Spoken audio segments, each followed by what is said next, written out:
Hi friends, welcome back to my channel. ഇന്ന് ഞാൻ വന്നിരിക്കുന്നത് ഒരു പച്ചമാങ്ങ ജ്യൂസ് ആയിട്ടാണ് കേട്ടോ. അപ്പോൾ ഈ ചൂട് കാലത്ത് ജോലിയെല്ലാം കഴിഞ്ഞ് വന്ന് ക്ഷീണിച്ചിരിക്കുമ്പോൾ നമുക്ക് പെട്ടെന്ന് തയ്യാറാക്കി കുടിക്കാൻ പറ്റുന്നൊരു ജ്യൂസാണ് ഇത്. എല്ലാവരും ട്രൈ ചെയ്ത് നോക്കണേ. അപ്പോൾ നമുക്കൊരു പച്ചമാങ്ങ എടുക്കുക, അതിൻ്റെ തൊലി ഫസ്റ്റ് കളയുക, എന്നിട്ടൊരു മിക്സിയുടെ ജാറിലിട്ടിട്ട് പഞ്ചസാരയിട്ട് കുറച്ച് വെള്ളം ഒഴിച്ച് നമുക്ക് നല്ലപോലെ ജ്യൂസാക്കി എടുത്തിട്ട് കുടിക്കാം കേട്ടോ. ഈ ജ്യൂസ് നമ്മുടെ ശരീരത്തിന് കുറേ ബെനിഫിറ്റ് കൊടുക്കുന്നുണ്ട്. എന്തൊക്കെയാണെന്നറിയോ? നമ്മുടെ ശരീരത്തിലെ ചൂട് കുറയ്ക്കാൻ ഹെൽപ്പ് ചെയ്യുന്നുണ്ട്. അതുകൊണ്ട് തന്നെ നമ്മുടെ ബോഡിക്ക് നല്ലൊരു കൂളിംഗ് എഫക്റ്റ് കൊടുക്കും. ഹീറ്റ് സ്ട്രോക്ക് ഉണ്ടാവില്ല, അതൊക്കെ ഒഴിവാക്കാൻ ഇത് ഹെൽപ്പ് ചെയ്യുന്നുണ്ട്.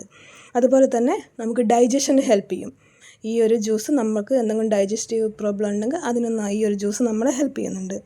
അതുപോലെ തന്നെ നമുക്ക് ഇമ്മ്യൂണിറ്റി വർദ്ധിപ്പിക്കാൻ, ചൂട് കാലത്തുണ്ടാകുന്ന അസുഖങ്ങളൊക്കെ കുറയ്ക്കാനും ഒക്കെ ഈ ഒരു ഡ്രിങ്ക് നമ്മളെ സഹായിക്കുന്നുണ്ട്. ഇനി നമുക്ക് ഈ ഒരു ജ്യൂസ് അടിച്ച് കുഞ്ഞു മക്കളുടെ മക്കൾക്കും വീട്ടിലുള്ള വലിയവർക്കും ഒക്കെ കൊടുക്കാം. അതുപോലെ തന്നെ ഈ ജ്യൂസിൽ വേറെയും കുറച്ച് ഇൻഗ്രീഡിയൻസ് കൂടി ആഡ് ചെയ്താൽ നല്ല ടേസ്റ്റ് ഉണ്ടാവും കേട്ടോ. അതെന്തൊക്കെയാണെന്നറിയോ? കുറച്ച് ജീരകം, കുറച്ച് ഉപ്പ്, കുറച്ച് മധുരത്തിന് നിങ്ങൾക്ക് വേണമെങ്കിൽ തേൻ യൂസ് ചെയ്യാം. അതൊക്കെ യൂസ് ചെയ്തിട്ട് നിങ്ങൾ ഈ ഒരു ജ്യൂസ് ഒന്ന് ട്രൈ ചെയ്ത് നോക്കണേ. അപ്പോൾ ഞാനിന്ന് ഡ്യൂട്ടി കഴിഞ്ഞ് വന്ന് ഈ ഒരു ജ്യൂസ് ഉണ്ടാക്കി കുടിച്ചിട്ടോ. നല്ലൊരു റിഫ്രഷിങ് എഫക്റ്റായിരുന്നു. ബോഡി ഫുള്ളൊരു കൂളിംഗ് ആയതുപോലെ നമുക്ക് ഫീൽ ചെയ്യും. അപ്പോൾ ഓക്കെ.